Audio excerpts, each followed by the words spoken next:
안녕하십니까. 저는 라인업 치과 대표원장 홍훈표라고 합니다. 저는 구강 안면외과 전문이고요. 수련은 서울 아산병원에서 수련을 했습니다. 첫 집도가 대략 한 2003년 정도니까 지금 거의 한 20년 좀 넘은 것 같습니다.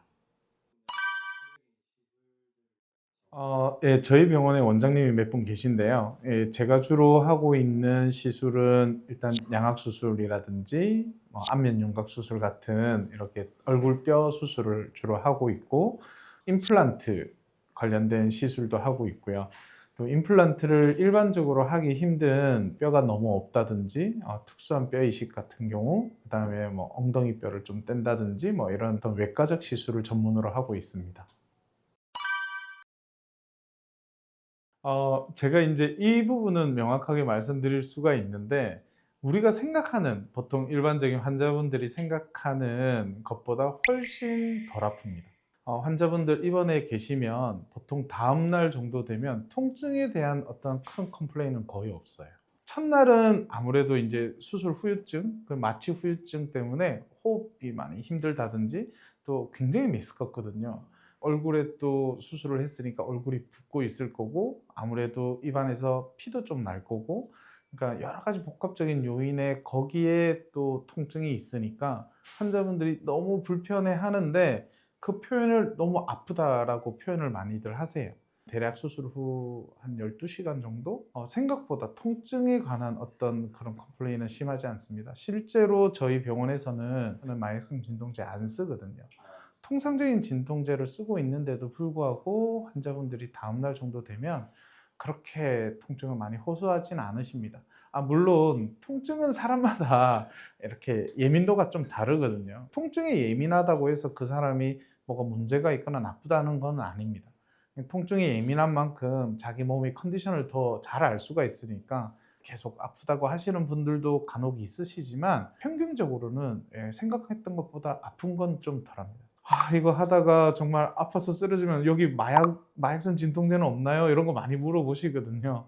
근데 생각보다 그 정도는 아닙니다. 어떤 기준으로 보느냐에 따라서 회복 기준은 많이 다른데, 보통 환자분들이 물어보는 회복 기준은 크게 두 가지거든요. 내가 일을 다시 할 수 있냐? 그다음에 내가 식사를 할 수 있냐? 업무가 어떤 거냐에 따라서 좀 다르긴 한데, 간단한 컴퓨터 작업이라든지 일반적인 사무직 같은 경우는 빠르면 일주일에서 2주일 안에도 할 수도 있어요. 살이 찌면 굉장히 곤란해지거든요. 저희가 이제 수술 동의서를 제가 받을 때 혹은 상담을 할 때 그 얘기를 꼭 하거든요. 굉장히 체중이 많이 불어서 고도 비만이 돼서 온다. 사실 그렇게 되면 우리가 수술을 해서 작아진 얼굴이 그대로 복원이 되니까 그런 건 좀 곤란하다. 이렇게 설명드립니다.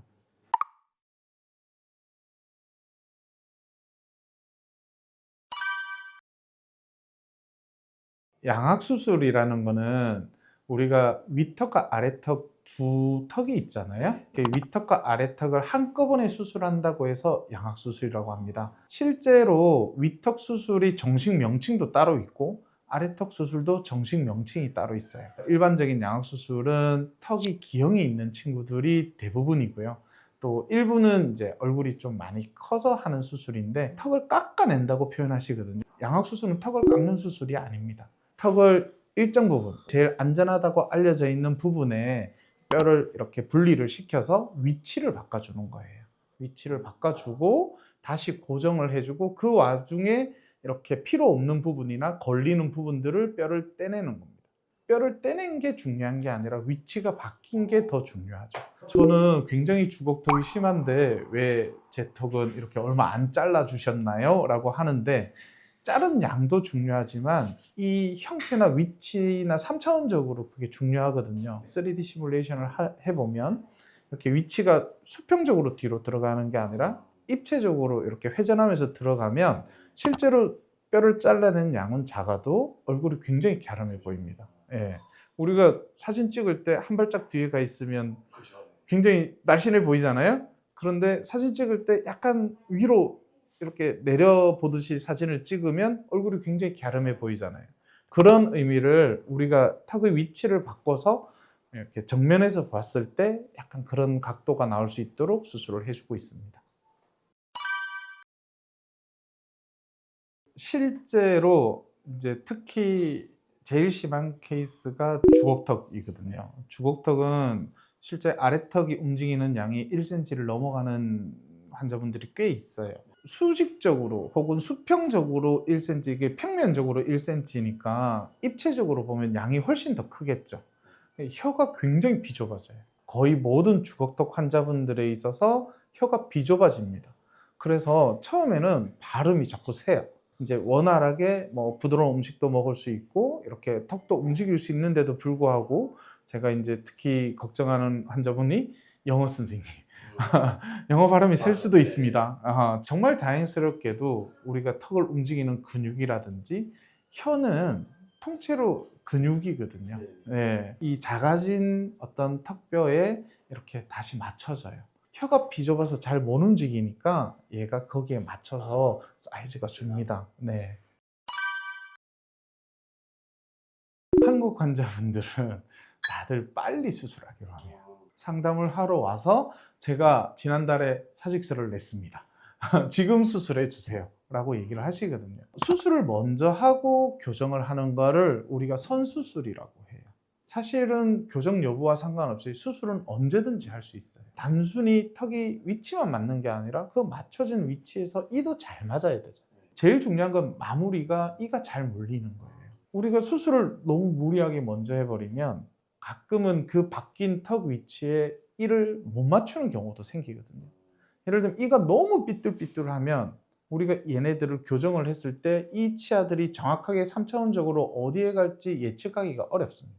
이를 뽑고 이를 어느 정도는 이렇게 움직인 다음에 이제 마무리는 얘는 이렇게 될 거야.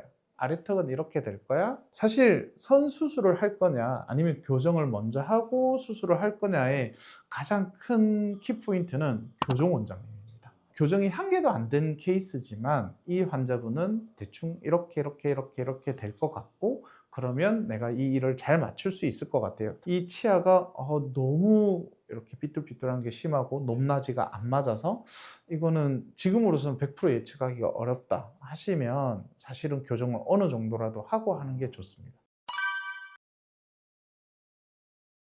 그러니까 이걸 치료가 어느 수준을 치료라고 하느냐는 거죠. 예를 들면 주걱턱이거나 비대칭인데 지금 현재 너무 잘 안 물려요. 앞니도 안 물리고 어금니도 잘 안 물리고 소화불량이 있는 친구들 굉장히 많거든요. 이제 잘 물리게만 해다오라고 한다면 사실 교정만으로도 가능합니다.